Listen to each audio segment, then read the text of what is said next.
Today on Craft Table, we're getting excited for all things Thanksgiving. I'll be showing you how to craft your own glittery place cards, and Bash and I will be making an adorable turkey bread basket that will have all your guests gobbling. My name is Kristin Gambaccini, and this is Craft Table.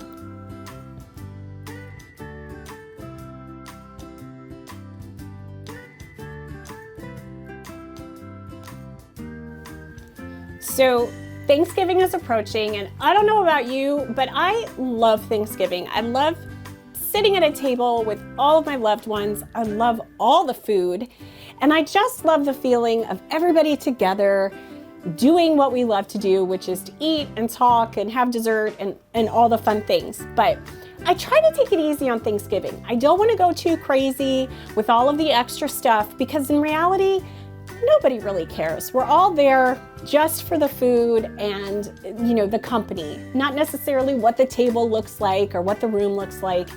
But it is fun to do something a little extra and make sure that your guests know how welcome they are and how excited you are to have them there.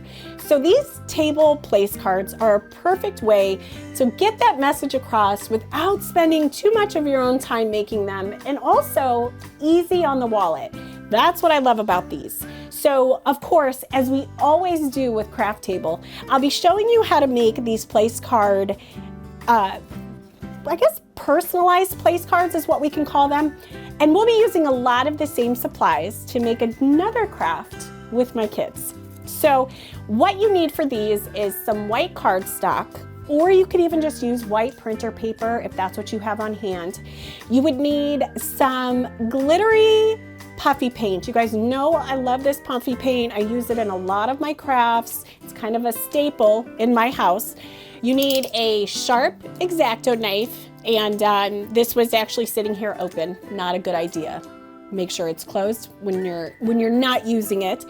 You would need a ruler or some sort of a straight edge. It doesn't have to be a ruler, but you will be using your X-Acto knife along the edge of the ruler. And the reason I love these old school cheapo wood rulers is because they have this metal edge, which is perfect for when you're using your X-Acto knife or when you're cutting along something. You're not messing with the wood or the plastic of the ruler itself.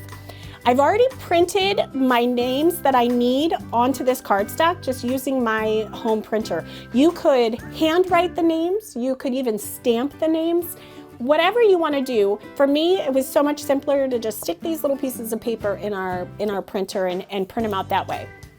So first steps first is to create the slot that's going to hold the feather for the decor for our place cards. Simple enough. So I'm going to take my ruler, and I'm actually going to use the width of my ruler as the opening for the slot that I need. So I'm going to go down about 1 inch from the name. And in case you're wondering, I did print these on WordPress, and the name of the font is Edwardian. So if you wanted something similar, something as cursive and fancy, that's what I used. Obviously, it's a matter of preference and totally up to you.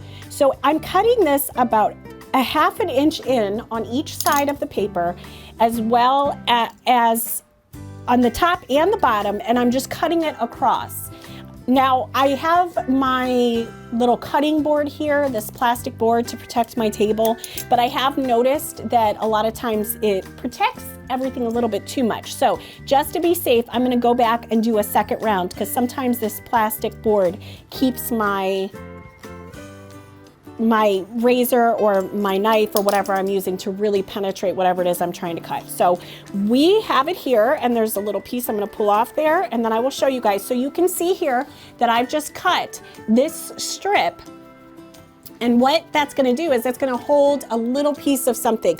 I'm going to use feathers. You could use a piece of pine. You could use some rosemary. You could really use anything and stick it in there. But like I said, I'm going to use feathers because we're going to be using feathers in the next part of this craft. So we have this cut. I'm going to go ahead and cut my next one, and then we'll move on to the Puffy Paint. And keeping in mind that, again, I'm not measuring. I'm going about 1 inch down. I'm going to cut it about 1/2 inch over on the top. I'm going to do the same thing on the bottom, 1/2 inch over, And then I'm gonna come back up here and just make sure that I got through all the way. It doesn't have to be exact. It's just, you wanna just make sure that you're cutting it and you're not going all the way over to the edge because you want your paper to open up so you can slide something in there. So the next step would be our puffy paint. Now what I did with the ones that are already finished, I did something different with each of them. I did a little bit of everything. This one has some polka dots. This one has just a zigzag, what's considered right now a popular chevron design. And I did little dots on the corners. Again, whatever it is that you would want to do. This one has some scallops around it. I like mixing it up, doing something different. So I'm going to start by adding my 4 corners of puffy paint here. I'm going to make sure this guy is down.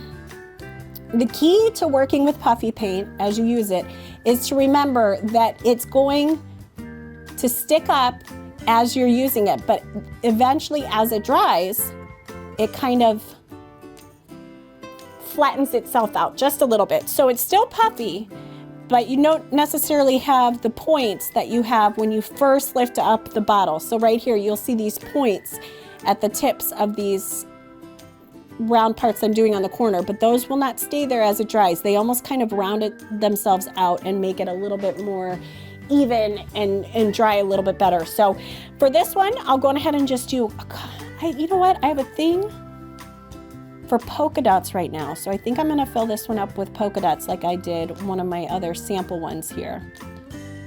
And I have 8 children, there's my husband and I have to admit, I love seeing my children's names printed out in full. We have nicknames for all of our kids, but it's fun to see their name printed out in full, especially in like a fancy writing. It's just little something I enjoy seeing. So, and then I'll go across here at the bottom. I'm just gonna follow my line. The key to getting your puffy paint to not break up as you're using it is to go slow. You want to squeeze consistently on the bottle and just go slow. Every once in a while, you might get to the end of your puffy paint bottle and there will be air in it. And it will start puffing out air and causing your line or whatever design you're making to kind of break up. Sometimes it even will puff out a little bit of paint. So you want to make sure that there's enough paint in the bottle that it is all the way down in the tip. Once your bottle starts to run out and get empty, even though there's more paint in there, it's not the best thing to use on projects because it can ruin your project. I usually take those bottles that have a little bit of paint left and set them off to the side. And then once another bottle, a newer bottle, is down in paint, once I've used it, then I'll refill it and put that old one in there. And that way I'm not wasting the paint, but I'm also not risking my project. So I have to let this dry. And typically when I use puffy paint, I let it dry overnight. But just to show you what I do, so typically I would let this dry overnight and just to make sure that it was completely dried at the touch and ready to go. So I'm going to show you in this one that I have not painted yet how easy it is to just slide your feather through. And like I said, I'm doing it the wrong way actually. Well, I think I did it both ways, didn't I? But there's no right or wrong thing to put in here. You could do the feather, you could do a piece of a pine tree, you could do rosemary, anything to dress up your table. And these will be adorable. My plan is to set these down on each plate at the dining room table.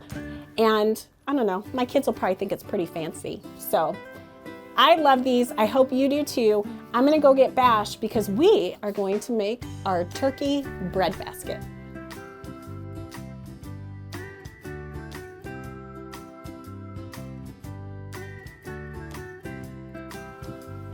We are back in the craft room. We actually have only Sebastian here now. Rosie is off at school. She's in kindergarten. So on this season of Craft Table, it would be just me and Sebastian. You want to say hi? So for our first episode, like I said, we are coming back strong with some Thanksgiving preparation, and we are making this adorable turkey basket. I was just saying that this is one of those times where the idea that I came up with in my head turned out just as good in real life, and I love it when that happens. And the things that you need to make this are ridiculously simple. So we have a wooden spoon. You can find these at the dollar store. You can find them at any big box store. You might even have some extra ones at home laying around. We have one large wooden spoon. I have 3 smaller wooden spoons. Now they don't necessarily have to be smaller in size. I decided to find a few that were a little bit smaller because I wanted the head to really stand out on the basket. But if all you can find are ones that are this size, you can use that. You could also cut the length of these down a little bit to use for the feathers in the back if you like the look of the finished product that we're making. There's always a way to work around it. There's always a solution. So we are going to get started with the face, the turkey face. Yeah, buddy. Why do you have to use balloons? We do have balloons.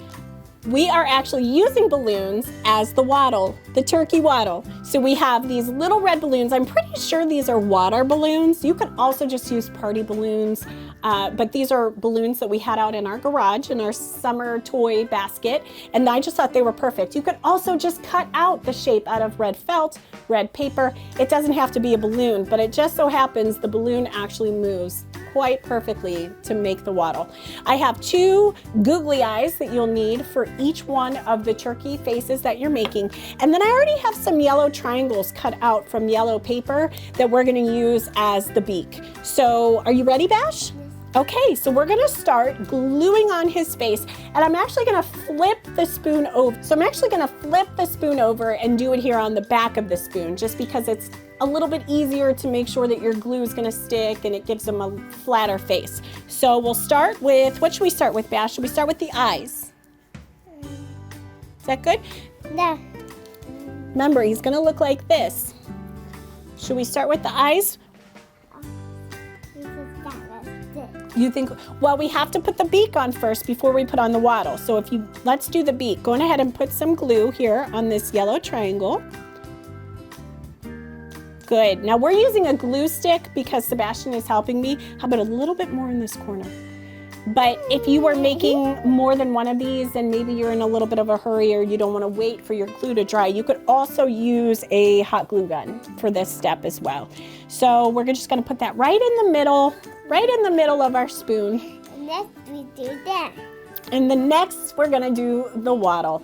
Now this might not stick as well with the glue stick. I used the hot glue gun when I made this other turkey, but we're gonna give it a go. Go ahead and put the glue right on this part of the balloon. Kind of a lot. Make sure you rub it a lot. Yep. Good. All right, where should we put it? Right here. Right here. Right there? No, right there, I think. It's sticking to my finger. I think we got some glue on my finger. Yeah, that's okay. Yeah, I got it. Okay, so now we have the beak and the waddle. The next step are the eyes, the googly eyes. We love googly eyes, don't we, Bash? Yeah.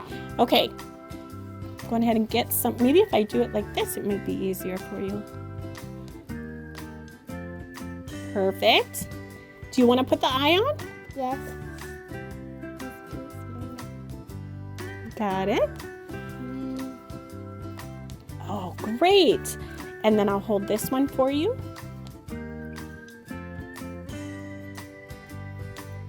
Maybe a little bit more, yeah. Good job. Oh! And then right there. Perfect. He's so cute. Yes. Next we don't do it. Feathers. Next, we have to do the feathers, yes. So what we'll do is we're gonna move, let him dry. We're gonna put him over here and just let him dry while working on our feathers, right? Yeah, we have a putting thingy dry and work on my mom. Yes, you're right. Okay, here we go. So for this step, I'm actually going to use my hot glue gun because I want to make sure that the feathers stick really well. If I wasn't using a hot glue gun, you could also attempt to maybe try to get them to stick using Elmer's glue, like a school glue. But for the sake of the show, we're going to use hot glue. So I'm just going to be super careful with Sebastian. So what we need, buddy, is to start picking out what feather colors we want. Each spoon will be a group of feathers. So we can mix it up. You can color coordinate it. You can do all different ones. Really, whatever you think is going to look best, or whatever colors of feathers you like. We found these feathers at the craft store, and they were just in a big bag of a whole bunch of different sizes and shapes and textures and colors, and I thought they were perfect for fall. So can I start with this one here?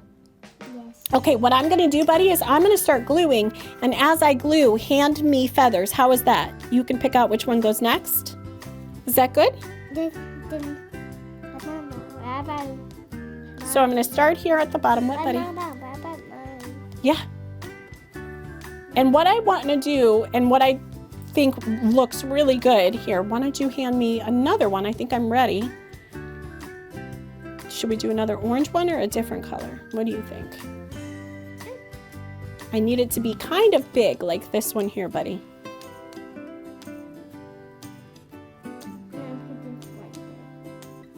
Perfect.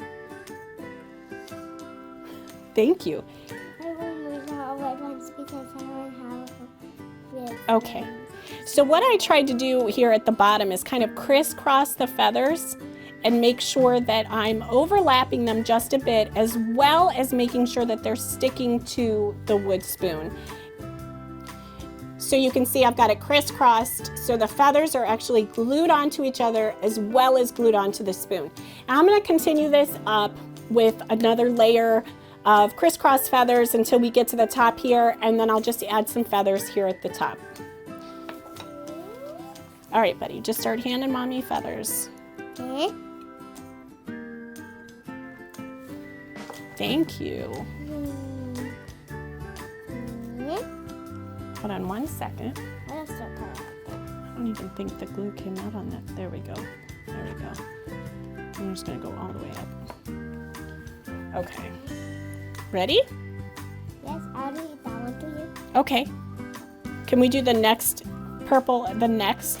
But Mama, I know, I'm gonna do it. I'm gonna do it the next one. I'm gonna do it up here. I love these ones. I love these ones that are kind of furry. I didn't know. You didn't know that? All right, can I have another one that's this purple color? I really like that. Yeah. Thanks, buddy. Is there a longer one? This one's pretty long. That one's a good one, yeah. Thank you. That's good. It is just great. And then we'll do one in the middle, Bash. Which color should we do in the middle? What is there a color we haven't done yet, maybe? We've done orange and yellow and purple. What should we do? We haven't done white. We have not done white. You are right. All right. And what I'm going to do is I'm actually going to try to kind of stick this down a little bit in between these guys and hide the quill of the feather just a bit.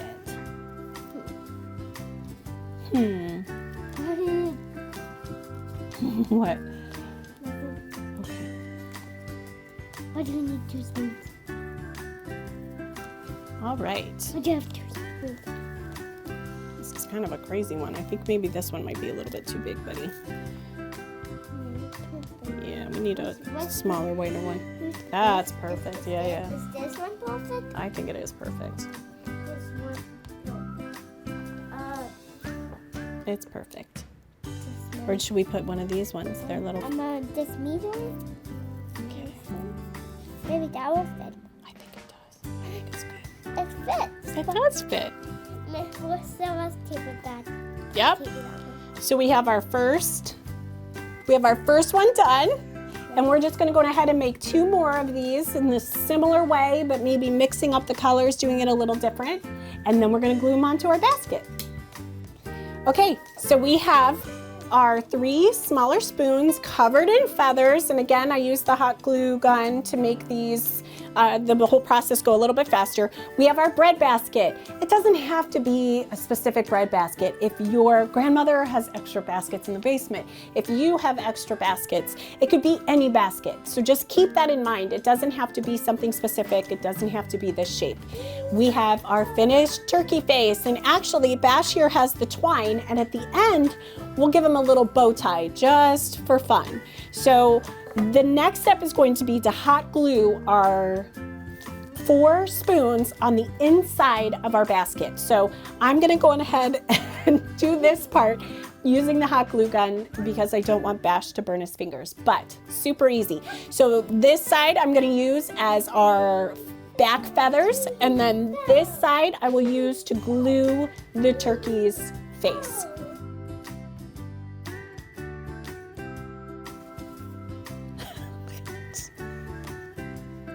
Okay, so I'm just gonna run a length of hot glue up the side of the basket here. And the one thing I have learned when you are putting glue on wicker is it does take the hot glue a little bit longer to dry. So we're gonna make sure our feathers are facing towards me, towards the inside of the basket. And I'm gonna just put it right there in that hot glue that I just applied in a length down the basket. And I'm just gonna hold it for a couple seconds just to make sure it's in place, it's gonna stick. Another option, if you wanted to make sure that they were really on well, is if you had a needle and some thread, you could thread through the weave of the basket and kind of tie a knot around the feather covered spoon.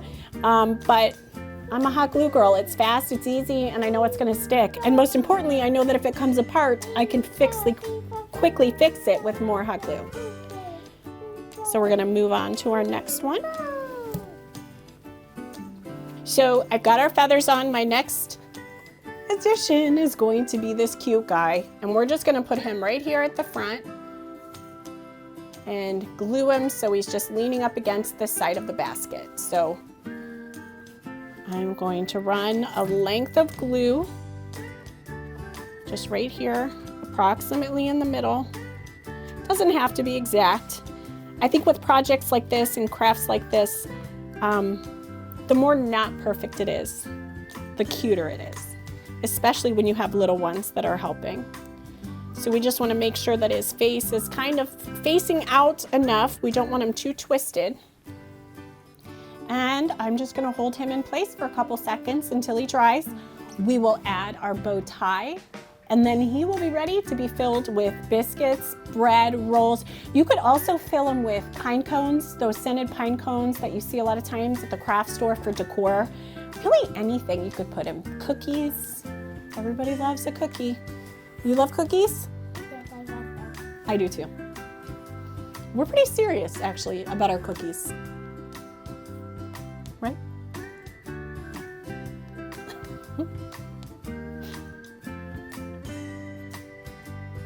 Okay, buddy, we've got him on there.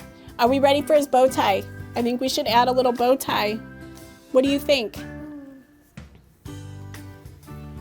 So for his bow tie, I'm just gonna use twine, but you could use ribbon. You could use curling ribbon for, you know, what you might have for your Christmas presents. Really anything. But twine, I think, is always a good fit when it comes to anything fall related, anything that is turkey related, fall related, autumn related. I'm gonna cut this one a little bit and then we'll turn him around. He is so cute, Sebastian. He is just perfect. He almost reminds me of a boat. Doesn't he kind of look like a boat? Yeah, Bash is busy with his balloon. So anyway, there he is, he's finished. I love these little guys. I think they're just perfect. A great way to dress up your Thanksgiving table or even just leave it in your kitchen for the season. I can kind of see myself using this past Thanksgiving because Mama? I really think he's that cute. Yes. Okay, don't eat it. All right, we're gonna go. Happy crafting and happy Thanksgiving.